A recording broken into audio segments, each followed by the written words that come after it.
جمعہ ہوتی ہے کتنے بجے ہے؟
لنا دعاء اللهم اجعلنا ممن تفاءل بخيرك فأكرمته وتوكل عليك فكفيته ودعاك فأجبته.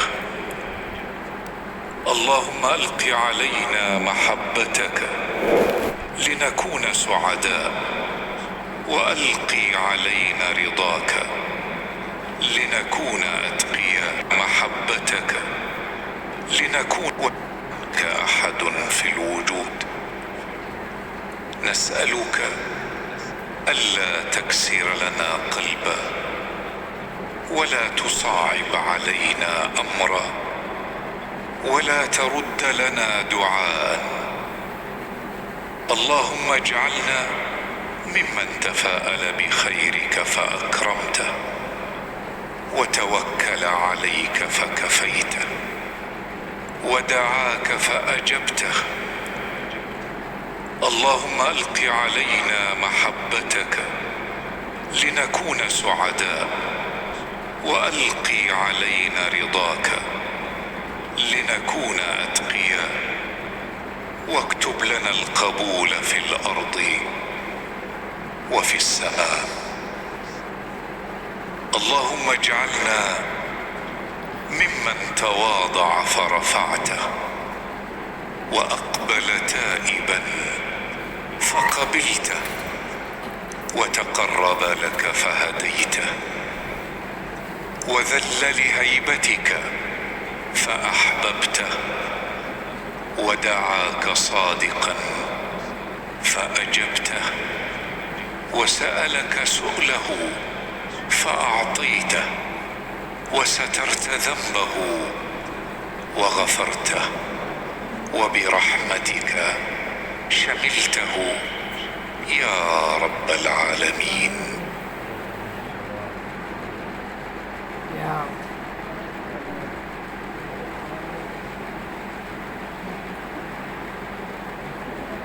رب العالمين. اللهم اجعلنا من العتقاء في دار البقاء وارزقنا الطهر والنقاء وأبعد عنا الهم والبلاء وخذ بأيدينا فنحن في دار اختبار وابتلاء واجعل ألسنتنا رطبة بذكرك دون رياء. اللهم دعوناك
سے خیریت ہے؟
کے جائے گا تو پکا بھی نہیں چلتا. ہاں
الحمد لله وكفى وسلام على عباده الذين اصطفى أما بعد أعوذ بالله من الشيطان الرجيم بسم الله الرحمن الرحيم لو أنزلنا هذا القرآن على جبل لرأيته خاشعا متصدعا من خشية الله وتلك الأمثال نضربها للناس لعلهم يتفكرون إنا عرضنا الأمانة على السماوات والأرض والجبال فأبين أن يحملنها وأشفقن منها وحملها الإنسان إنه كان ظلوما جهولا صدق الله العظيم. عن عثمان بن عفان رضي الله تعالى عنه قال قال رسول الله صلى الله عليه وسلم خيركم من تعلم القرآن وعلمه رواه الترمذي أبو داود. وعن عبد الله بن عمر رضي الله تعالى عنه قال قال رسول الله صلى الله عليه وسلم إن الله يرفع بهذا الكتاب أقواما وَيَضَعُ بِهِ آخَرِينَ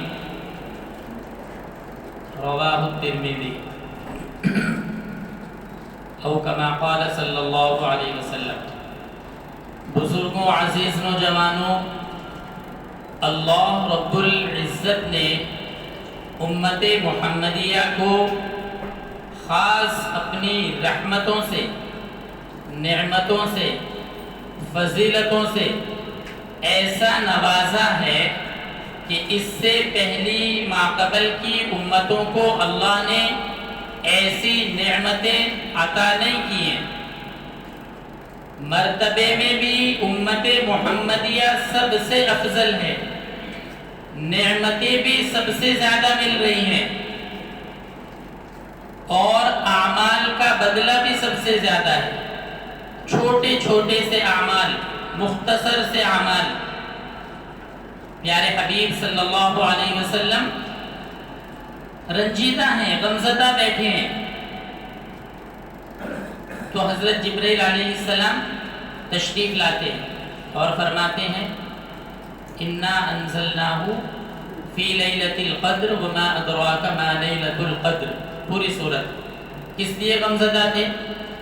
کہ دل میں یہ خیال تھا کہ پہلی امتیں اور ان کے نبی کی عمریں بڑی لمبی لمبی ہوئی ہیں، 700 سال، 800 سال، 400 سال، اور میری امت کی عمریں تقریباً 60 سال، 50 سال ایک ایوریج۔ تو یہ اعمال کر کے ان کی برابری میں یا ان سے آگے کیسے بڑھ سکتے؟ یہ تو ممکن ہی نہیں ہے۔ اللہ کو یہ چیز گوارا نہیں ہوئی، فوراً نازل فرمایا کہ ایک شب قدر میں عبادت کرنا 1000 مہینوں سے افضل ہے، تقریباً 83 سال سے زیادہ۔ تو اس امت پر اللہ کی اتنی نعمتیں، نوازشیں، رحمتیں، یہ ساری کی ساری ہیں۔ آپ دیکھیے کہ اللہ نے اس امت کو قرآن شریف جیسی نعمت سے نوازا ہے، اور قرآن پاک آسمانی کتابوں میں، صحیفوں میں جتنے بھی ماقبل کے انبیاء اور رسول دنیا میں تشریف لائے، ان پر جتنی شریعتیں، جتنی آسمانی کتابیں یا صحیفے نازل ہوئے، ان تمام پہ سب سے افضل قرآن ہے جو اللہ نے اس امت کو عطا کیا۔ اور اس قرآن کو اللہ نے اپنی ذات سے لے کر اور اس امت تک پہنچنے میں ہر اس چیز کا استعمال کیا ہے جس کو اللہ نے سب سے افضل بنایا ہے۔ ہر اس چیز جو بھی استعمال ہوئی ہے وہ اپنے جنس کے اعتبار سے تمام میں سب سے افضل ہے۔ نازل کرنے والا کون؟ اللہ، سب سے افضل، سب سے بڑا۔ لانے والے کون؟ حضرت جبرائیل علیہ السلام، فرشتوں میں سب سے افضل۔ آیا کون سے مہینے میں؟ رمضان المبارک میں۔ رمضان المبارک تمام مہینوں میں سب سے افضل۔ آیا کس میں؟ شب قدر کے اندر۔ شب قدر تمام راتوں میں سب سے افضل، 1000 مہینوں سے افضل۔ کس ذات پر آیا؟ پیارے حبیب صلی اللہ علیہ وسلم کی ذات پر، جو اللہ کے بعد مرتبہ رکھتے، تمام انبیاء اور رسولوں میں سب سے افضل ہے۔ اور کس امت کے لیے آیا؟ جو تمام امتوں میں سب سے افضل۔ تو اللہ نے اس امت کو قرآن عطا کیا، کلاموں میں سب سے افضل کلام، زبانوں میں سب سے افضل زبان عربی ہے۔ اللہ نے قرآن کو عربی میں نازل کیا ہے، آخرت کی زبان عربی ہے، ورنہ زبانیں اس سے پہلے بہت ساری آئی، آسمانی کتابیں بھی دوسری زبانوں میں نازل ہوئی ہیں، وہ زبانیں آخرت میں نہیں چلنے والی۔ آخرت میں جو زبان چلنے والی ہے وہ ہے عربی زبان، جو اس کلام پاک کی زبان ہے۔ اللہ نے اس امت کے لیے انتخاب کیا ہے، اور یہ کلام ایسا کلام ہے کہ اس کا مرتبہ، اس کا مقام، اس کی افضلیت کیا فرما رہے اللہ؟ جو میں نے قرآن کی آیت پڑھی ہے 28ویں پارے میں، سورہ حشر کی آیت نمبر 21 اللہ فرماتے ہیں لو انزلنا هذا القرآن على جبل لرأيته خاشعا متصدعا من خشية الله. اگر ہم اس قرآن کو لو انزلنا هذا القرآن على جبل، اگر ہم اس قرآن کو پہاڑوں پر نازل کرتے لرأيته خاشعا، تو تم دیکھتے کہ وہ کب کپا جاتے، وہ ڈر جاتے، متصدعا وہ ٹوٹ پھوٹ کر ریزہ ریزہ ہو جاتے، من خشیت اللہ اللہ کے خوف سے، اللہ کے ڈر سے، اس کلام کی ہیبت سے، اس کی وقعت سے اور اس کے وزن سے، یعنی اس کی عظمت سے، کہ اس کی عظمت اللہ نے اتنی رکھی ہے کہ پہاڑ بھی اس کی عظمت کو برداشت کرنے کے قابل نہیں ہے. یہ تو اللہ کا احسان ہے کہ اللہ نے قرآن پاک کی حفاظت کا ذریعہ حفاظ کرام کو بنایا. اس لیے اللہ نے ایک نازک سا دل، نازک سا چھوٹا سا، اور اللہ کا کیسا نظام، کیسی اللہ کی قدرت کہ اللہ نے ان سینوں کے اندر قرآن پاک کو محفوظ فرمایا ہے. قرآن پاک کی حفاظت کا ذریعہ یہ جو موجودہ شکل میں قرآن ہے یہ نہیں ہے، یہ تو ہماری سہولت کے لیے پڑھنے کے لیے ہے، بلکہ حفاظت کا ذریعہ اللہ نے قرآن کو سینے بنایا ہے. قرآن کی حفاظت کا ذریعہ ان سینوں کو اور دلوں کو بنایا ہے. اگر خدا نخواستہ قرآن میں پرنٹنگ کی کوئی غلطی ہو جائے تو حافظ فوراً کہتا ہے یہ تو غلط لکھا ہوا ہے، صحیح کر دیتا ہے اس کو. یہ نہیں کہ قرآن میں لکھا ہے تو ایسا ہی ہوگا، مجھے غلط یاد ہے، نہیں، حافظ کو یاد ہوتا ہے، وہ کہتا ہے کہ یہ تو چھاپنے میں غلطی ہو گئی ہے. تو میرے محترم بزرگوں اور دوستو، یہ قرآن ایسی عظیم چیز ہے، ایسی عظمت والی ہے کہ جس نے اس کے ساتھ اپنا تعلق جس درجے کا قائم کیا ہے، جیسا اس سے واسطہ رکھا ہے، جیسی اس سے اپنی نسبت بنائی ہے، اس قرآن نے پلٹ کر اس کو وہی مقام اور وہی مرتبہ عطا کیا. افسوس لمبا زمانہ اور وقت گزر جاتا ہے، قرآن اٹھانے کی توفیق نہیں ہوتی، حالانکہ یہ قرآن ایک ذریعہ ہے، بیچ میں ایک واسطہ ہے اللہ سے باتیں کرنے کا، اس لیے کہ یہ کلام اللہ کی ذات سے نکلا ہوا کلام ہے. باقی 3 آسمانی کتابیں اللہ نے نازل کی ہیں، وہ اللہ کی ذات سے نکلی ہوئی نہیں ہیں. چاروں آسمانی کتابوں میں قرآن کو وہ مقام، وہ عظمت، وہ رفعت، وہ وقعت حاصل ہے کہ یہ اللہ کی ذات سے نکلا ہوا کلام. اس کلام کو ہم نے پسے پشت ڈال رکھا ہے. اس کلام سے ہمارا دور کا بھی واسطہ نہیں ہے کہ ہمارا واسطہ اتنا ہی ہو کہ ہم روزانہ قرآن کو اٹھائیں اور اس کی تلاوت کریں. حالانکہ قرآن کا حق یہ ہے، اس کا تقاضا یہ ہے، اور ہماری ذمہ داری یہ ہے کہ ہم اس قرآن کو تلاوت بھی کریں اور اس قرآن کو سمجھ کر پڑھیں کہ میرے اللہ نے اس قرآن میں بیان کیا کیا ہے. یہ قرآن ہمارے لیے نازل کیا گیا، کوئی اور مخلوق اس کو پڑھنے والی نہیں ہے کہ یہ کسی اور مخلوق کے لیے ہے کہ وہ اس کو پڑھیں گے اور ہم اس سے بری ہیں.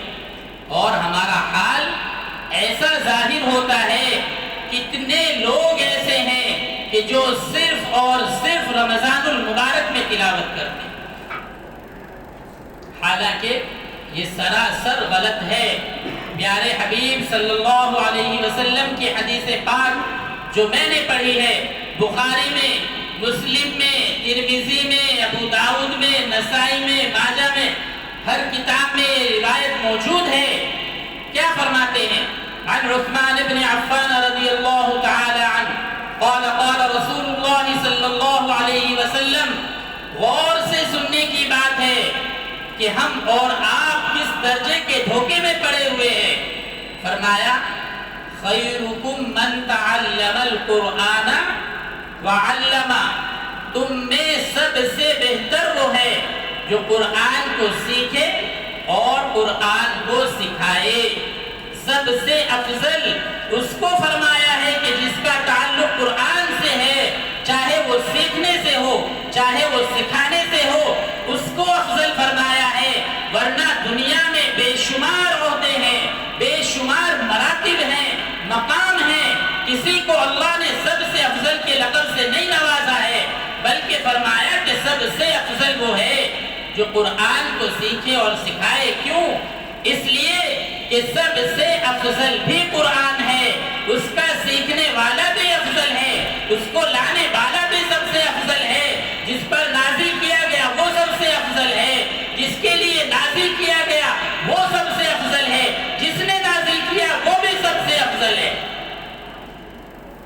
اور میرے محترم بزرگوں اور دوستوں، آج ہمارا حال یہ ہے کہ ہم نے قرآن کو برکت کی چیز یا ضرورت کی چیز سمجھا ہوا ہے، ہم نے اس کو شریعت نہیں سمجھا کہ یہ ہمارے زندگی گزارنے کا اصول ہے۔ اللہ نے جگہ جگہ قرآن میں رہنمائی فرمائی ہے اور ایسے طریقے پر رہنمائی فرمائی کہ کسی چیز کی کمی کو نہیں چھوڑا۔ اگر آپ یہ چاہیں کہ میں قرآن سے رہنمائی حاصل کروں اور میں قرآن سے پوچھوں کہ قرآن بتا میرے چلنے کا انداز کیا ہونا چاہیے، تو یہ قرآن آپ کو بتائے گا وَلَا تَمْشِ فِي الْأَرْضِ مَرَحًا إِنَّكَ لَن تَخْرِقَ الْأَرْضَ وَلَن تَبْلُغَ الْجِبَالَ طُولًا۔ تمہارا چلنے کا انداز یہ ہونا چاہیے کہ تم زمین پر اکڑ کر مت چلو، اس لیے کہ اگر تم زمین پر اکڑ کر چلو گے تو تمہارے اکڑنے کی وجہ سے اِنَّكَ لَن تَخْرِقَ الْأَرْضَ، تم زمین کو پھاڑ نہیں سکتے۔ تمہاری ہائٹ 8 فٹ ہو، 7 فٹ ہو، تمہارا وزن 100 کلو ہو، 150 کلو ہو، تم 200 کلو وزن اٹھانے والے ہو، گویا کہ کتنی بھی طاقت تمہارے اندر ہو، تم اللہ کی بنائی ہوئی زمین کو پھاڑ نہیں سکتے پیر مار کر۔ اور تم اپنی گردن کو تکبر کی وجہ سے اگر بلند کر کے چلتے ہو، سینے کو پھیلا کر چلتے ہو، یہ ادا اللہ کو ہرگز پسند نہیں ہے۔ فرمایا وَلَن تَبْلُغَ الْجِبَالَ طُولًا، تمہاری بلندی، تمہاری لمبائی پہاڑوں کو نہیں پہنچ سکتی۔ تم کتنا بھی سینہ چوڑا کرو، گردن کو اوپر کرو، اکڑ کر چلو، پہاڑوں کی بلندی کو نہیں پہنچ سکتے۔ پوچھو قرآن سے کہ ہمارا بولنے کا انداز کیسا ہو۔ بڑی برائیاں ہیں بولنے کے اعتبار سے کہ زبان، سخت الفاظ ہماری شان بنے ہوئے، بیان کرتے ہیں 4 لوگوں کے بیچ میں ایسا ذلیل کیا ہے، گردن اٹھانے کے قابل نہیں۔ ارے یہ مسلمان کی شان ہے؟ ہرگز نہیں، بلکہ قرآن کیا کہہ رہا ہے وَقُولُوا لِلنَّاسِ حُسْنًا، لوگوں سے بھلی بات کرو، بھلائی کے ساتھ لوگوں سے بات کرو، نرمی سے لوگوں سے بات کرو۔ تمہاری زبان سے نکلنے والے وہ الفاظ جو لوگوں کے دلوں کو تکلیف پہنچاتے ہیں، لوگوں کے دلوں کے ٹوٹنے کا سبب بنتے ہیں، کل قیامت کے دن وہ تمہارے جہنم میں جانے کا سبب بن سکتے ہیں۔ یہ زبان سے نکلے ہوئے الفاظ، ایک صحابی کے بارے میں آتا ہے، صحابی جن کو ہم کیا کہتے ہیں رضی اللہ تعالی عنہ، اخیر وقت ہے، زبان پر کلمہ جاری نہیں ہو رہا ہے، پیارے حبیب صلی اللہ علیہ وسلم تک خبر پہنچی تو تشریف لائے اور فرمایا، معاملے کو دیکھ کر سمجھ گئے تو فرمایا ان کی امی سے کہ ان کو آپ معاف کر دیجئے۔ ان کی امی نے کہا کہ نہیں، معاف نہیں کروں گی۔ تو آپ صلی اللہ علیہ وسلم نے فرمایا کہ لکڑیاں جمع کر کے لاؤ، ان کو ایسے آگ میں جلایا جائے گا۔ تو ماں ہوتی ہے، ماں نے فوراً کہا کہ یا رسول اللہ ایسا نہیں کرنا، میں معاف کر دیتی ہوں۔ واقعہ کیا تھا؟ اخیر وقت میں ان کی زبان سے کلمہ جاری نہیں ہو رہا تھا۔ کس وجہ سے؟ اس وجہ سے کہ صحابی ہیں، سارے اعمال درست ہیں، لیکن اپنی ماں کے ساتھ ان کا بات کرنے کا انداز ایسا تھا کہ ماں کے دل کو تکلیف پہنچتی تھی۔ اس تکلیف کے پہنچنے کی وجہ سے ایک صحابی جس نے ہوش و حواس کے اندر پیارے حبیب صلی اللہ علیہ وسلم کی زیارت کی ہو، صحبت اختیار کی ہو، وہ صحابی اخیر وقت میں کلمے سے محروم ہیں، اس وجہ سے کہ ماں کے ساتھ زبان بولنے کا انداز سخت تھا۔ یہ زبان کا معاملہ اتنا خطرناک ہے. جب تک ماں نے معاف نہیں کیا تو ماں سے پوچھا گیا کہ کیا معاملہ ہے؟ فرمایا کہ ساری چیزیں ٹھیک ہیں، لیکن جب بات کرتے ہیں تو زبان سے سخت الفاظ نکالتے ہیں، میرے دل کو تکلیف پہنچتی ہے.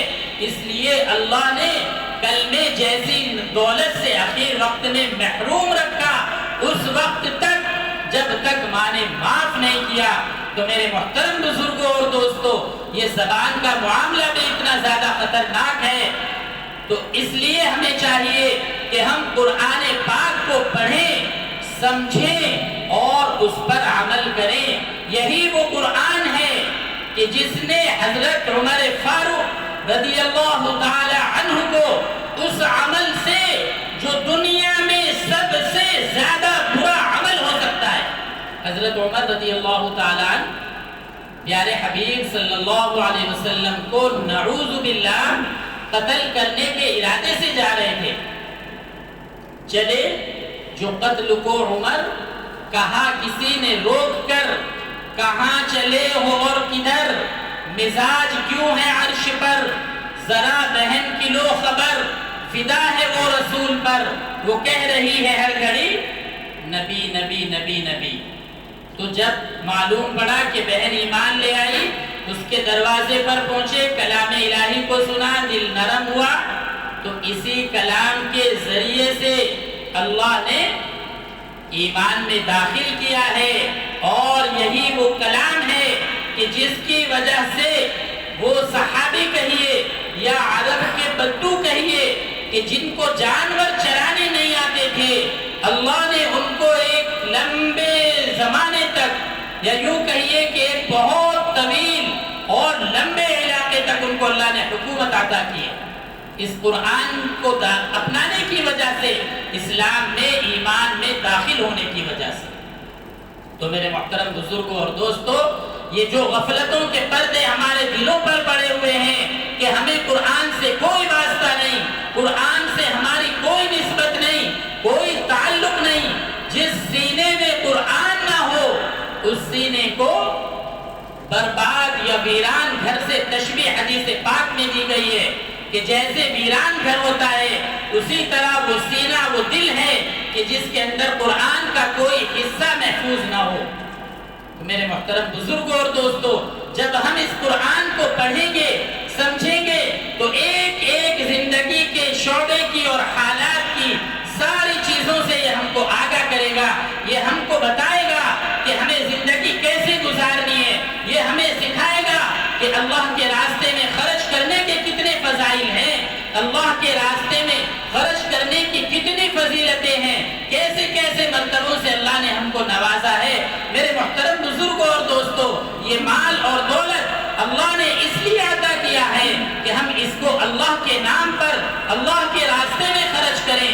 جہاں بھی خرچ کرنے کا موقع آئے تو یہ مال ہمارے لیے نجات کا ذریعہ بننے والا ہو، ہمارے لیے ہلاکت کا ذریعہ بننے والا نہ ہو. والذین یکنزون الذھب والفضة ولا ينفقون، پوری آیت ہے کہ جو لوگ اپنے اموال کو جمع کر کے رکھتے ہیں، سونے چاندی کو جمع کرتے ہیں، اللہ کے راستے میں خرچ نہیں کرتے، یوم یحمى علیہا فی نار جہنم فتکوی بہا جباہہم وجنوبہم وظہورہم ھذا ما کنزتم. کھول کر اللہ بیان کر رہے ہیں ان کی پیشانی کو، پہلوؤں کو، بازوؤں کو، پیٹھ کو اللہ آگ میں اس مال کو تپا کر اس سے داغ دیں گے اور فرمائیں گے ھذا ما کنزتم، تم نے اس مال کو مساجد کے لیے، مدارس کے لیے اور بیواؤں کے لیے، ضرورت مندوں کے لیے خرچ نہیں کیا، تم نے جمع کر کے رکھا. اس کی وجہ سے آج تمہیں یہ سزا دی جا رہی ہے. پچھلے کئی جمعوں سے کتنا افسوس ظاہر کروں اور کس زبان سے کہوں، کیا یہ مسجد آپ کے سامنے نہیں ہے؟ کیا اس میں ہونے والا یہ ریپیرنگ کا کام، یہ جو جتنا سارا کام ہوا ہے، یہ ہمارے سامنے نہیں ہے؟ کیا یہ بار بار کہنے کی ضرورت ہے؟ میرے دوستو، اگر کوئی سنے تو وہ بھی شرما جائے کہ کیا ہر جمعے کو یہ بات کی جاتی ہے. جتنا خرچ ہوا ہے اس کا آدھا بھی جمع نہیں ہوا ہے. کتنے افسوس کی بات ہے. آج کوئی ہمارا ذرا سا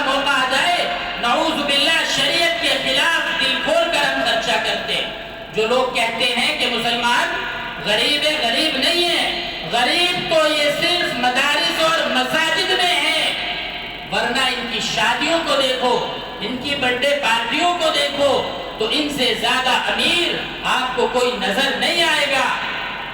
میرے محترم بزرگوں اور دوستوں، بڑے ادب کے ساتھ یہ بات کہی جا رہی ہے اور اللہ سے یہ امید اور یقین کے ساتھ کہہ رہا ہوں کہ آنے والے جمعے تک دوبارہ اس بات کو کہنے کی ضرورت پیش نہ آئے۔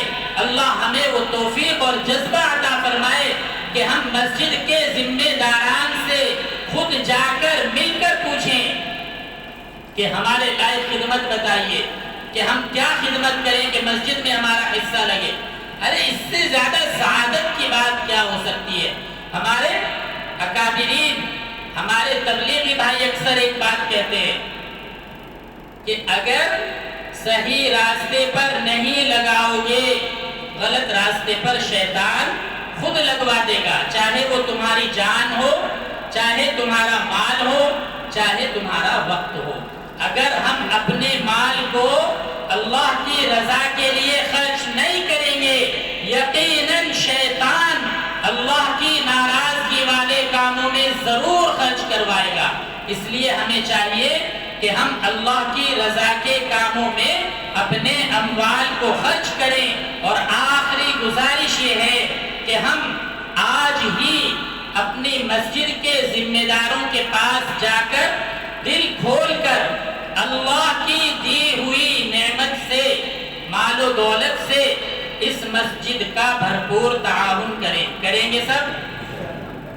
آئندہ کہنے کی نوبت آئے گی، یہ میری خود ذاتی درخواست ہے کہ آئندہ کہنے کی نوبت نہ آئے کہ آپ اس مسجد کا تعاون کیجئے۔ ساری چیزیں آپ کے سامنے ہیں، ساری چیزیں آپ کی سہولت کے لیے ہیں کہ مسجد میں آئیں تو اعمال خشوع خضوع سے ادا ہو جائیں۔ جتنی سہولتیں ہوں گی اعمال کے اندر خشوع بھی پیدا ہونے کا ایک ذریعہ ہے۔ اللہ مجھے بھی آپ لوگوں کو بھی کہیں سنی باتوں پر عمل کرنے کی توفیق عطا فرمائے اور اس مسجد کا بھرپور طریقے پر تعاون کرنے کی توفیق عطا فرمائے۔ سبحان اللہ و بحمدہ۔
الحمد لله الذي لم يزل ولا يزال حيا قيوما عالما قديرا مدبرا سميعا بصيرا ونشهد أن لا إله إلا الله وحده لا شريك له ونشهد أن محمدا عبده ورسوله أما بعد فيا أيها الناس إن لكم معالم فانتهوا إلى معالمكم وإن لكم نهاية فانتهوا إلى نهايتكم فإن العبد المؤمن بين مخافتين بين أجل قد مضى لا يدري ما الله قادم به فليتزود العبد من نفسه لنفسه ومن حياته لموته ومن شبابه لكبره ومن دنياه لآخرته فإن الدنيا خلقت لكم وإنكم خلقتم للآخرة فوالذي نفسي بيده ما بعد الموت من مستعتب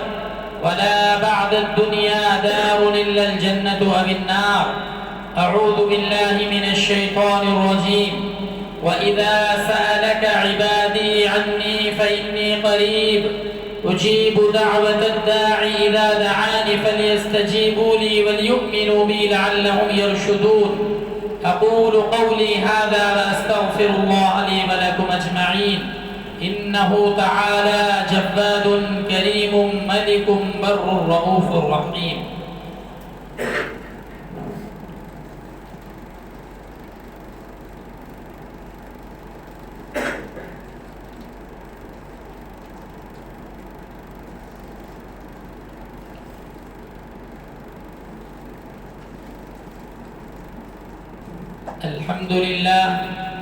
الحمد لله نحمده ونستعينه ونستغفره ونؤمن به ونتوكل عليه ونعوذ بالله من شرور أنفسنا ومن سيئات أعمالنا من يهده الله فلا مضل له ومن يضلله فلا هادي له ونشهد أن لا إله إلا الله وحده لا شريك له ونشهد أن محمدا عبده ورسوله أعوذ بالله من الشيطان الرجيم بسم الله الرحمن الرحيم إن الله وملائكته يصلون على النبي يا أيها الذين آمنوا صلوا عليه وسلموا تسليما اللهم صل على محمد وعلى آل محمد بعدد من صلى وصام وصل على محمد وعلى آل محمد بعدد من قعد وقام وصلى الله عليه وعلى جميع الأنبياء والمرسلين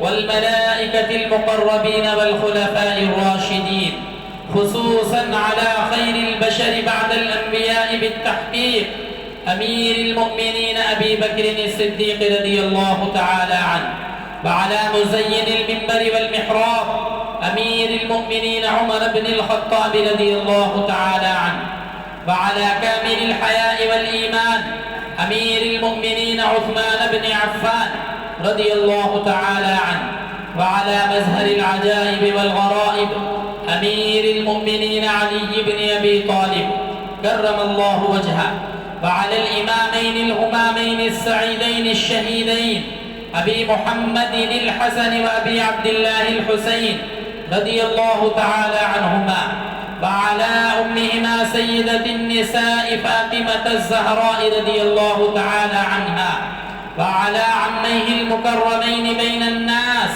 أبي عمارة الحمزة وأبي الفضل العباس رضي الله تعالى عنهما، وعلى الستة الباقية من العشرة المبشرة وسائر المهاجرين والأنصار والتابعين الأبرار الأخيار إلى يوم القرار رضوان الله تعالى عليهم أجمعين. اللهم اغفر لي ولوالدي ولجميع المؤمنين والمؤمنات والمسلمين والمسلمات إنك سميع مجيب الدعوات. اللهم أيد المسلمين بالإمام العادل والخير والطاعات واتباع سنن سيد الموجودات. اللهم انصر من نصر دين محمد صلى الله عليه وسلم واجعلنا منهم، واخذل من خذل دين محمد صلى الله عليه وسلم ولا تجعلنا منهم. عباد الله رحمكم الله، إن الله يأمر بالعدل والإحسان وإيتاء ذي القربى وينهى عن الفحشاء والمنكر والبغي يعظكم لعلكم تذكرون. اذكروا الله يذكركم وادعوه يستجب لكم، ولذكر الله تعالى أعلى وأولى وأعز وأجل وأتم وأهم وأكبر.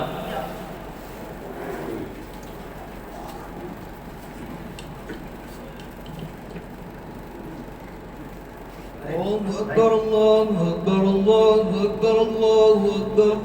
أشهد أن لا إله إلا الله، أشهد أن لا إله إلا الله، أشهد أن محمدا رسول الله، أشهد أن محمدا رسول الله. حي على الصلاة، حي على الصلاة، حي على الفلاح، حي على الفلاح. قد قامت الصلاة، قد قامت الصلاة. الله أكبر الله أكبر، لا إله إلا الله.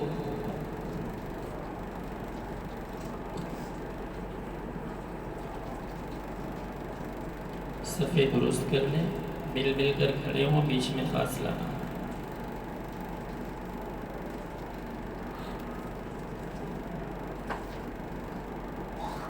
اللہ اکبر.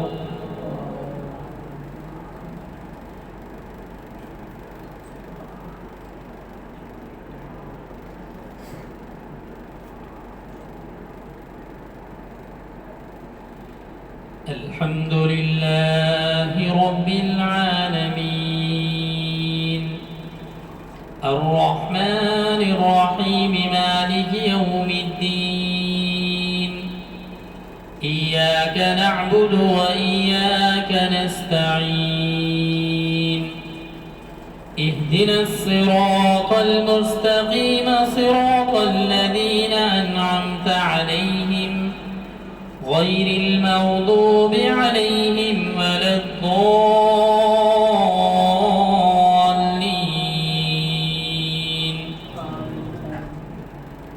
هل أتاك حديث الغاشية وجوه يومئذ خاشعة عاملة ناصبة تصلى نارا حامية تسقى من عين آنية ليس لهم طعام إلا من ضريع لا يسمن ولا يغني من جوع.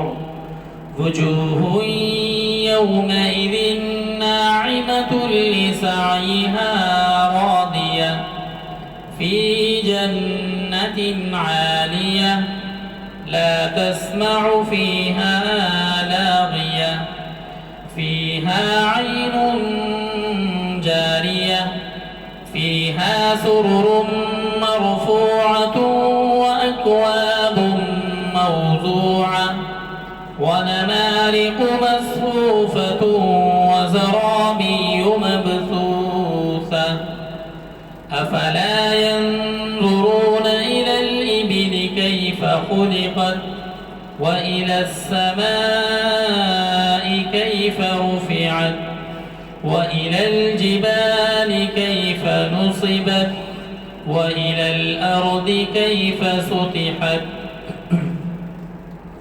فذكر إنما أنت مذكر لست عليهم بمسيطر إلا من تولى وكفر فيعذبه الله العذاب الأكبر إن إلينا إيابهم ثم إن علينا حسابهم الله أكبر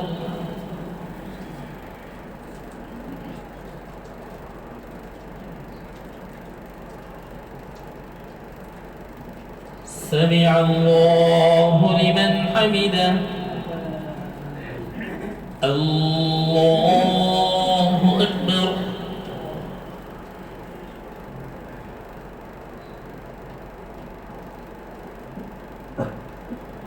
الله أكبر الله أكبر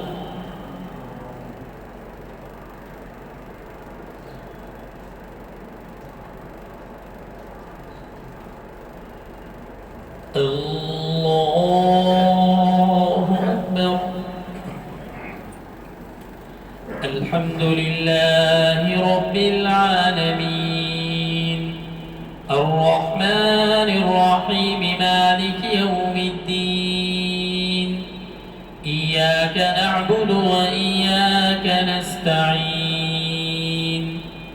اهدنا الصراط المستقيم صراط الذين أنعمت عليهم غير المغضوب عليهم ولا الضالين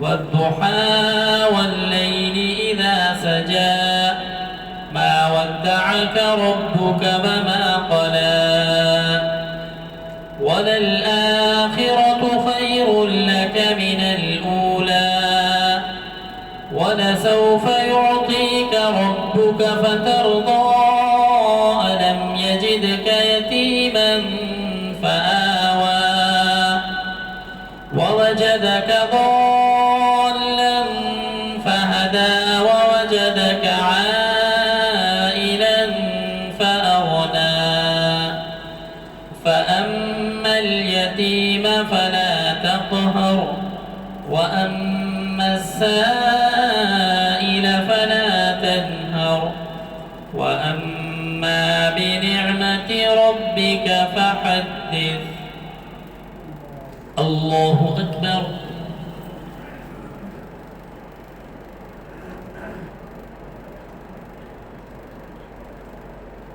سمع الله لمن حمده الله أكبر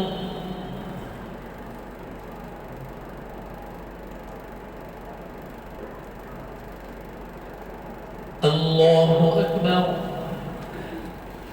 الله أكبر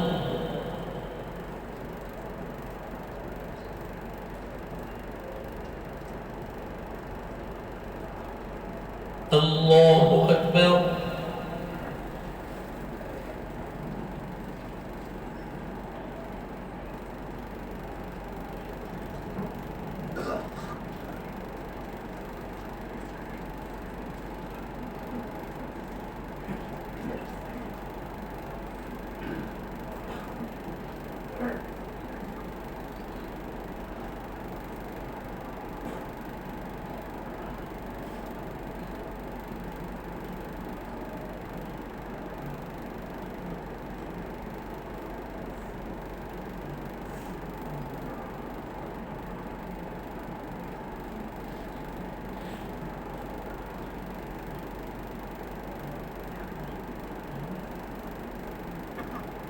السلام عليكم ورحمة الله.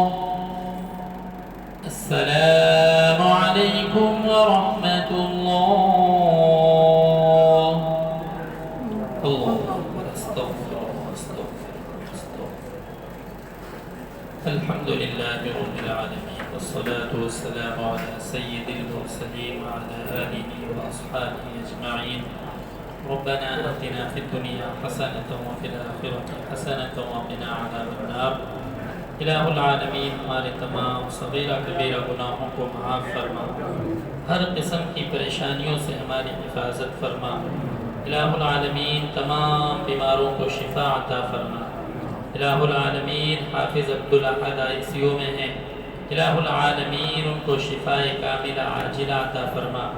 حافظ ابراہیم صاحب کی طبیعت خراب ہے، الہ العالمین ان کو بھی صحت عطا فرما.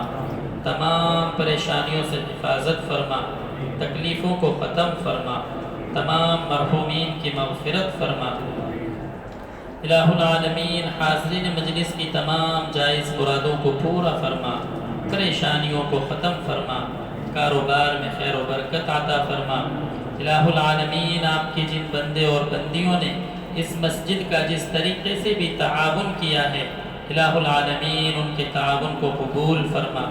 آخرت میں